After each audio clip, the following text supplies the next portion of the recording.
Hi guys, अस्सलाम वालेकुम। उम्मीद है आप तमाम लोग खैरियत से होंगे।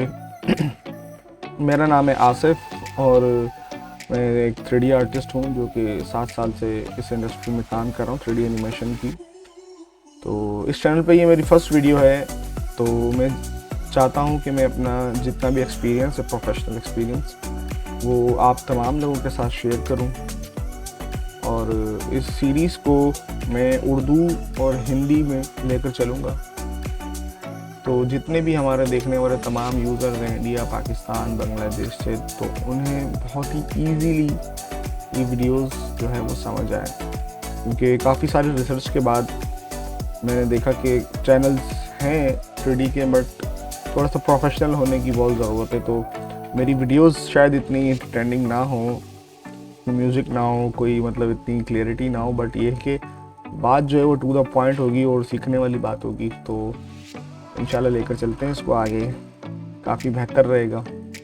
तो स्टार्ट करते हैं कि अगर आपका आज पहला दिन है माया के अंदर, आप बहुत कंफ्यूज हैं कि माया को मैं स्टार्ट कहाँ से लूँ, तो बिल्कुल भी घबराने की ज़रूरत नहीं है। मैं बिल्कुल इनिशियल और बेसिक लेवल से आप लोगों को लेकर चलूँगा कि कहाँ से स्टार्ट करना है। मैं बिल्कुल आपको वो टिप्स दूंगा जो एज अ स्टूडियो में यूज़ होती है, क्योंकि मुझे भी 7 साल हो गए हैं स्टूडियो के अंदर। इस वक्त अल्हम्दुलिल्लाह मैं कैरेक्टर आर्टिस्ट हूँ पाकिस्तान कराची के अंदर, और मेरा अपना स्टूडियो भी है। तो इस तरह से चीज़ें चल रही है। तो अगर आपने स्टार्ट करना है तो आप पहले मॉडलिंग से शुरू करें। ठीक है, मॉडलिंग बहुत ही बेसिक चीज़ है जिसको आप एज अ टेक्सचर आर्टिस्ट भी होंगे तो भी आप इस्तेमाल कर सकेंगे, एज अ रिगर भी होंगे तो भी आपको मॉडलिंग काफ़ी हेल्प करेगी, एनिमेटर को भी हेल्प करती है। मॉडलिंग का होना बहुत लाजमी है। तो फर्स्ट डे है आपका, माया आपने खोल लिया है, आपको कुछ समझ नहीं आ रहा कि इसमें करना क्या है, तो घबराने की बिल्कुल ज़रूरत नहीं है। सबसे पहले आप प्रेफरेंसेस की सेटिंग के अंदर जाएंगे। यहाँ पर जब आप यहाँ आ जाएंगे तो आप अंडू की सेटिंग में सबसे पहले आ जाएं। आपका जो चेक ये इन्फिनिट पे लगा होगा, आपने इसको इन्फिनिट कर देना है, ताकि इससे होगा ये कि आप जितना भी काम करेंगे अगर कुछ गलती हो गई हो तो पीछे आने के लिए हमारे पास ऑप्शन हो। ठीक है, अच्छा नेक्स्ट, ये व्यू पोर्ट है। कंट्रोल क्लिक की मदद से मैं इसको चला पा रहा हूँ, रोटेट कर पा रहा हूँ। ठीक है, अच्छा ऑल्ट क्लिक की मदद से मैं इसको रोटेट कर पा रहा हूँ। और zoom in zoom out, alt right click and mouse को मैं ड्रैग इन ड्रैग आउट कर रहा हूँ। ठीक है, और यही सेम चीज़ अगर मैं लेफ़्ट क्लिक कर दूंगा तो ये रोटेट होना शुरू हो जाएगा, और इसी के साथ अगर मैं राइट क्लिक करता हूँ तो ये जूम इन जूम आउट हो जाएगा। और इसी के साथ अगर मैं मिडिल माउस बटन पकड़ता हूँ, ऑल्ट के साथ प्रेस करता हूँ, तो देखें ये पेन होना शुरू हो गया। तो इस तरह से हम अपना पूरा 3D का जो व्यू पोर्ट है हम इसको इस्तेमाल कर सकेंगे। ठीक है, अच्छा इसको कहते हैं जिस पर्सपेक्टिव में, इसको कहते हैं पर्सपेक्टिव मोड। अच्छा, इसके 4 मोड्स और होते हैं। टॉप व्यू, ये बेसिकली व्यू पोर्ट्स कहलाते हैं। ये टॉप व्यू, और ये आपका फ्रंट, और ये आपका साइड व्यू। ये सारी डायमेंशन से आप जो है वो अपनी ऑब्जेक्ट को देख सकते हैं। ठीक है, अच्छा हम ज़रा बंद कर देते हैं, कोई बात की चीज़ें। अच्छा, तो सबसे पहले हम देखते हैं कि मॉडलिंग क्या है और किन किन ऑब्जेक्ट के साथ जो है वो हम मॉडलिंग स्टार्ट कर सकते हैं। तो हमारे पास यहाँ पे एक ऑप्शन आया पॉली मॉडलिंग के नाम से। ठीक है, और इसी के साथ साथ अगर मैं क्रिएट में जाऊँगा तो यहाँ पर भी पॉलीगॉन प्रिमिटिव्स हैं, उसके अंदर भी यही वाली सारी चीज़ें, मगर यहाँ पे है कि ज़रा ज़्यादा चीज़ें आ जाती है। ठीक है, तो अगर मैं बात करूँ कि सबसे पहला जो ऑब्जेक्ट क्या है वो स्फीयर हमारे सामने, मैं क्लिक करूँगा और ये जो है वो ऑटोमेटिकली क्रिएट हो चुका है यहाँ पर। ठीक है, तो हर 3D सॉफ्टवेयर के अंदर कुछ ऑब्जेक्ट्स जो है वो रेडीमेड होते हैं जिनकी मदद से हम 3D मॉडल पूरा बनाते हैं। फॉर एग्ज़ाम्पल हमारा अगर कोई मॉडल इस तरह का है, गोल जिसकी शेप है, तो ऑब्वियसली बात है कि वो हम स्फीयर से बनाएंगे। तो इसी के साथ मेरे पास यहाँ क्यूब भी है। अच्छा, दूसरी चीज़, जैसे ही मैं किसी भी ऑब्जेक्ट पे क्लिक कर रहा हूँ तो वो देखें यहाँ ऐड हो रहा है। तो मैं अभी आपको इसका बताता हूँ ये क्या सीन है। अगर मैं इसको सबको सेलेक्ट कर रहा हूँ तो ये देखें यहाँ पे अभी सिलेक्ट हो गया। मैं डिलीट कर देता हूँ, ठीक है। अच्छा जी, इसको हम कहते हैं आउटलाइनर।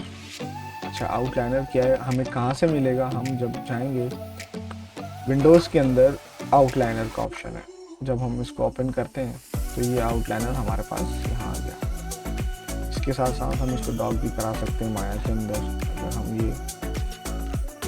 ये डॉग भी हो जाते हैं।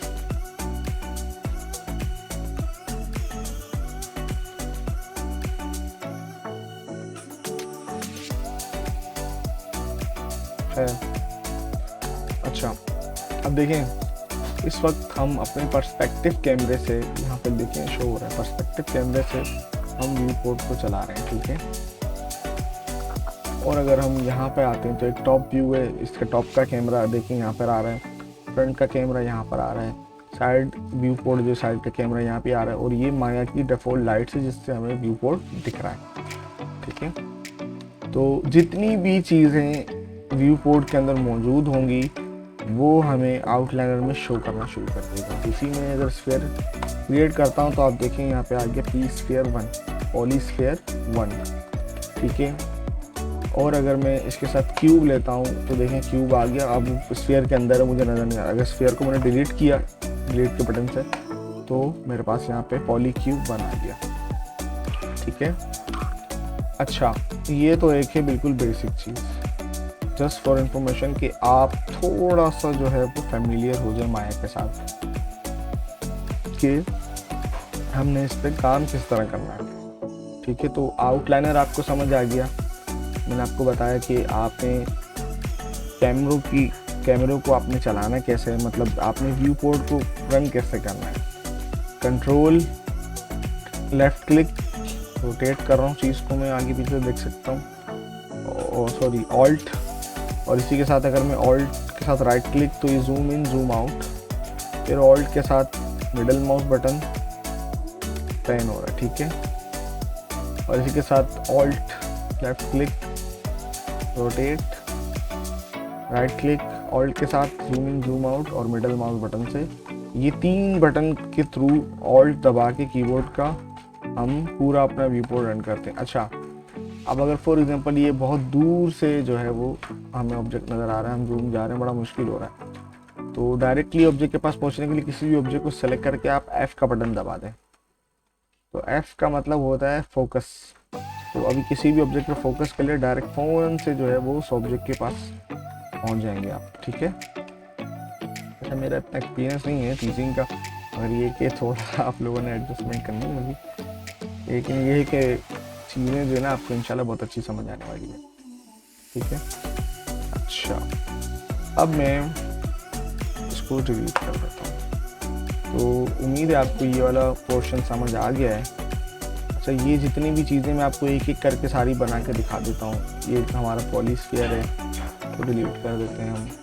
फिर पॉली क्यूब आ गया, ये 3D का ऑब्जेक्ट है। इसके बाद सिलेंडर कहते हैं इसे, ठीक है, ये आ गया। उसके बाद जो कौन होता है, ठीक है, ये पी पॉलीकॉन 1 हमारे पास आ गया। बिल्कुल अभी इस वक्त इनिशियल स्टेज पे जो है ना बिल्कुल ईजी लेना है सारी चीज़ों को।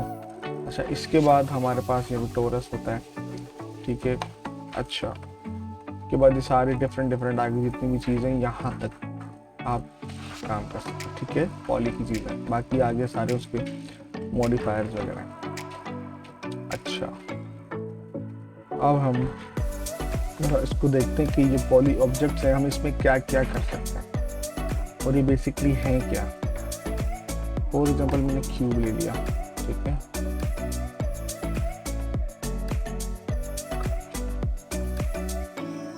सबसे पहले तो ये हमारे पास एक ऑब्जेक्ट आ गया, जब हम इस पर राइट क्लिक करते हैं तो ये सब क्या चीज़ें हैं, ये एक बहुत कंफ्यूजिंग होता है नए बंदे के लिए। ये मैं आपको इसमें से जो मेन चीज़ें हैं, आपको उतनी चीज़ों में मैं अभी इस वक्त लेकर जाऊंगा कि जो आपको समझ आए, ठीक है, जो इस्तेमाल होती है, ठीक है। अच्छा देखें, पॉलीगॉन्स, बहुत से पॉलीगॉन्स मिलकर जो है वो एक ज्योमेट्री बनते हैं आपका। फॉर एग्जांपल अब राइट क्लिक करता हूँ अगर मैं, और ये एज क्या है, ठीक है, एज में अगर मैं जा रहा हूँ तो देखें मैं इस 3D ऑब्जेक्ट की एजेस को सेलेक्ट कर पा रहा हूँ, ठीक है, ये मैं एजेस को सेलेक्ट कर पा रहा हूँ, ठीक है, क्लियर। इसी के साथ अगर मैं इसके फेस मोड में जाता हूँ तो देखिए मैं फेस सेलेक्ट कर पा रहा हूँ, ठीक है। और ये काम क्या करते हैं मैं आपको आगे वो भी बताने वाला हूँ, ठीक है। अच्छा, इसके साथ साथ एक मोड वर्टेक्स मोड है इसका, वर्टेक्स के साथ भी हम काम कर सकते हैं। ये हमारे ऊपर डिपेंड करता है कि हम किस वक्त किस चीज़ को ज़रूरत में ले रहे हैं, ठीक है। ये एक नॉर्मल 3D ऑब्जेक्ट होता है। अब जब हम अगर किसी मोड के अंदर है, इससे बाहर आने के लिए हमने ऑब्जेक्ट मोड का इस्तेमाल करना है। जब हम ऑब्जेक्ट मोड में जाएंगे तो ऑटोमेटिकली सब कुछ नॉर्मल हो जाएगा पहले की तरह। अगर हमें किसी मोड के अंदर जाना है, simple right click on object, then you can select option edge, faces and vertex, whatever you want, ठीक है। तो आपने इस तरह सेलेक्ट करके दोबारा से बैक आ जाना है। इसमें घबराने की ज़रूरत नहीं है, कभी कभी कहीं आगे पीछे इस तरह निकल जाएगा, वो इस पर वर्टेक्स फेसेस पे आ जाएगा, बहुत सी चीज़ें इसमें कुछ घबराने की ज़रूरत नहीं। Simple right click object press करके रखना है, आपने होल्ड करके रखना है इसको। ये नहीं कि आपने जस्ट एक दफ़ा क्लिक किया और छोड़ दिया। माया में इस तरह ही राइट क्लिक होता है कि आपने होल्ड करके रखना है इसको, फिर ऑब्जेक्ट मोड के अंदर जाना है, ठीक है। अच्छा, डिलीट करता हूँ के बाद में एक नया क्यूब बनाता हूँ। अच्छा देखिए साइड में यहाँ पे मेरे पास यहाँ पे channel box and layer editor आ रहा है। तो क्लिक करूँगा तो देखिए मेरे पास यहाँ पे कुछ डिटेल जा रही है। अच्छा, ये डिटेल क्या है? ये डिटेल ये है कि जिस व्यू पोर्ट के अंदर अभी हम लोग मौजूद हैं, अगर फॉर एग्जांपल मैं इसको y की वैल्यू के अंदर मूव ऊपर करता हूँ। अच्छा, सबसे पहले तो मैं आपको एक मूव टूल के बारे में बता दूं और रोटेट टूल के बारे में और स्केल टूल के बारे में बता दूं। अच्छा, जब आप नॉर्मली माया ओपन करते हैं तो आपके पास ये वाला जो है वो टूल सेलेक्ट होता है, ठीक है, जिसको हम कहते हैं सेलेक्ट टूल। क्यू प्रेस करेंगे तो आप आराम से इजीली सेलेक्ट टूल को ले सकते हैं, ठीक है। अच्छा, मूव टूल पे मैं आ जाता हूँ। मूव टूल में देखिए आप ये 3 एक्सिस बने हुए आ रहे हैं हमारे पास। अच्छा, यही एक्सिस आपको यहाँ पर भी नज़र आ रहे हैं। अगर आप अप एंड डाउन वाला जो एक्सिस है, अगर आप इसको देखेंगे तो ये आपको बता रहे कि ये वाई एक्सिस है, ठीक है, ये वाई एक्सिस है। अगर मैं येलो वाले एरिया को सेलेक्ट करता हूँ इसके टूल के और इसको मैं मूव करता हूँ तो देखें सिर्फ ऊपर ही जा रहा है, ठीक है। और यहाँ पे अगर आप चैनल बॉक्स में अगर यहाँ पे आप देखते हैं तो सिर्फ और y की वैल्यू के अंदर ही जो है वो हम जा रहे हैं, ठीक है। तो हमें ये बता रहे हैं y की वैल्यू में इतना ट्रांसलेट हुआ है, ठीक है। अगेन उसी पोजीशन पे आने के लिए कंट्रोल Z कर देंगे, हम पीछे आ जाएंगे। अगर कंट्रोल Z नहीं करना तो यहाँ से वैल्यू को पकड़ के हम दोबारा से 0 कर देंगे तो ये उसी जगह पे आ जाएगा। अब यहाँ से अगर मैं देखूँ ये वाला एक्सिस जो है वो Z एक्सिस है, तो ये देखें ये Z एक्सिस पर ट्रांसलेशन हमें शो हो रही है, ठीक है। अच्छा, इसको भी हम दोबारा 0 करते हैं, फिर X एक्सिस पे भी हम कर सकते हैं ट्रांसलेशन, ठीक है, इस तरह से। फॉर एग्जांपल मैं यहाँ से नहीं करना चाह रहा, मैं बिल्कुल कैलकुलेटेड काम करना चाह रहा हूँ तो मैं डायरेक्टली यहाँ से भी वैल्यूज दे सकता हूँ, 2 - 2 जैसा आपको बेहतर लगे, ठीक है।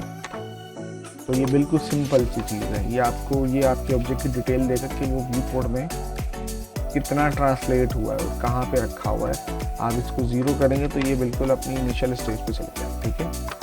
अच्छा, इसके नीचे है rotate x, rotate y, rotate z। ये क्या चीज़? मूव टूल के नीचे ही जब आप आएंगे तो आपको एक रोटेट टूल मिलेगा। अच्छा देखें, अब इसको कहते हैं गिज्मो। रोटेट टूल का जो गिज्मो है वो इस तरह से है, मूव टूल का गिज्मो इस तरह से। ठीक है, अब हम रोटेट टूल के गिज्मो में आएंगे, देखिए सेम वही बात है, सेम वही चीज़ है। ये ग्रीन देखें, आपको बाकायदा जो है ना ये चीज़ें शो कर रही है। अगर फॉर एग्जांपल यहाँ पे आपको बता रहे हैं कि भाई कौन सा एक्सिस कहाँ पे लग रहा है। ठीक है, जैसे ग्रीन वाला जो एक्सिस है हमारा, ग्रीन वाला देखें ये वाई है, तो अगर मैं ग्रीन वाले को करूँगा तो ये ऑटोमेटिकली वाई की वैल्यू पे जा रहा है। ठीक है, अच्छा अब इसी तरह से यहाँ पे ये एक ब्लू वाला एक्सिस है जो कि सिर्फ और सिर्फ मुझे बता रहा है कि भाई मैं इस डायरेक्शन में ही जाऊँगा। देखिए आपको इन कर्व से जो है ना आपको डायरेक्शन पता चल रही है कि कौन सा कर्व जो है वो किस तरफ हमारे ऑब्जेक्ट को रोटेट करेगा। रेड वाला आपको पता चल रहा है कि भाई रेड वाला जो है वो इस तरफ से रोटेट करेगा इसको, लाइक दिस। ठीक है, ब्लू वाले की बात करते हैं तो ब्लू वाले की देखिए हर चीज़ की डायरेक्शन आपको खुद बताएगी कि उसने कहाँ पर रोटेट होना है। ठीक है, अच्छा इसके बाद येलो। अच्छा इसके बाद हमारे पास ये एक लाइट ग्रे सा जो है वो गिज्मो भी आ रहा है। अच्छा ये हमारा क्या करता है, इसको आप कहीं पर भी घुमा सकते हैं। ये तीनों एक्सिस को मिलकर एक साथ जो है वो ले लेगा। इसको मिडिल माउस बटन से हम घुमाते हैं। ठीक है, इसको मिडिल माउस बटन से आपने रोटेट करना है, मगर इसका बहुत कम इस्तेमाल किया जाता है। ठीक है, तो ये आपको समझ आ गया मूव टूल। मूव टूल से हम अपने ऑब्जेक्ट को कहीं पर भी मूव कर सकते हैं, ऊपर नीचे आगे पीछे कहीं पर भी। ठीक है, रोटेट टूल से हम अपने ऑब्जेक्ट को कहीं भी जो है वो रोटेट कर सकते हैं। इतनी चीज़ आपको समझ आ गई है। ठीक है, दोबारा से मैं अगेन इसको 0 कर देता हूँ। That's it. इसके बाद हमारे पास जो टूल है वो हमारे पास मौजूद है स्केल टूल। ठीक है, ये रहा स्केल टूल। अब अगेन इसके अंदर भी सेम उसी तरह से गिज्मो हमारे पास बना हुआ है, बस तीनों का शेप थोड़ा थोड़ा सा डिफरेंट है। ऑलमोस्ट जो मूव टूल का गिज्मो है और स्केल टूल का गिज्मो है वो एक जैसा ही है। ठीक है, अच्छा अब वही वाली चीज़ कि वाई एक्सिस हमें यहाँ नज़र आ रहा है तो ग्रीन। ठीक है, जब हम इसके ऊपर जाते हैं तो ये येलो कलर की हाईलाइट हो जाती है। ठीक है, फिर इसके साथ साथ अगर मैं देखें इस तरफ आ जाए तो ये बता रहे हैं भाई इस तरफ जो है वो एक्स एक्सिस है, और अगर मैं इस तरफ से देख रहा हूँ तो ये मुझे यहाँ पे भी शो कर रहा है ये जेड एक्सिस है। ठीक है, अच्छा ये ऑब्जेक्ट को बड़ा छोटा करने के लिए तो स्केल करने के लिए अगर मैं सेंटर से इसको करूँगा तो ये इक्वली हर तरफ से इक्वली स्केल हो रहा है। ठीक है, इसी तरह से अगर मैं जस्ट रेड वाले पॉइंट से कर रहा हूँ तो देखें ये सिंगल डायरेक्शन के अंदर जो है वो रोटेट हो रहा है, वो स्केल हो रहा है। ठीक है, इसी तरह से मैं ब्लू से करूँगा अगर तो ये इस तरफ सिंगल डायरेक्शन में हो रहा है, और इसी तरह ग्रीन पे जाऊँगा तो ये देखें ये भी सिंगल डायरेक्शन। अगर मैं सेंटर वाले से काम कर रहा हूँ तो सेंटर वाले क्या कर रहा है वो इक्वल मेरी ऑब्जेक्ट को स्केल अप स्केल डाउन कर रहा है। ठीक है, बहुत कॉमन सी चीज़ है, तीनों का यूज़ बहुत सिंपल है। अच्छा ये आप हर जगह इस्तेमाल कर, स्फीयर है आपके पास, स्फीयर में भी आप इस्तेमाल कर सकते हैं इस तरह से। ओवरऑल करना है तो बीच में सेंटर में से आप करेंगे। ठीक है, सिंपल है। मतलब जैसे फॉर एग्जांपल मैं आपको भी छोटा सा इसका इस्तेमाल करता हूँ। अभी मैंने क्यूब लिया, कुछ नहीं किया, मैंने सिंपल सा क्यूब लेके एक दीवार बना दी। या मैं आपको स्टूल बना के दिखा देता हूँ, कोई टेबल की कोई चीज़। अब इस तरफ से मैंने इसको कर दिया और मैंने इस तरफ से भी एक स्केल कर दिया। एक स्केल में इसको इस तरह से कर रहा। ठीक है, और फिर इसके बाद मैंने मूव टूल लिया और इसको ऊपर कर दिया। अब आपको क्लियर हो रही होगी सारी चीज़ें कि किस तरह से एक्चुअली हो क्या रहा। फिर एक और क्यूब लिया हमने और इसको मूव टूल से सिर्फ साइड पे लाया। अभी मैं कोई इतना खास कोई टूल इस्तेमाल नहीं कर रहा, सिर्फ यही इस्तेमाल कर रहा हूँ। और इसके बाद स्केल टूल लेके इसको मैंने थोड़ा सा अप्लाई किया। उसके बाद इधर से आके मैंने इसको इस तरह से कर लिया और इस तरह से मैंने इसको स्केल करके इसको मूव करके रख दिया। ठीक है, अभी इसमें मैं कुछ आपको डुप्लीकेट वगैरह कुछ भी नहीं सिखा रहा। ठीक है, इसी के साथ दूसरा मैंने क्यूब लिया और स्केल और इसी के साथ यहाँ से स्केल किया और इस तरह से स्केल किया।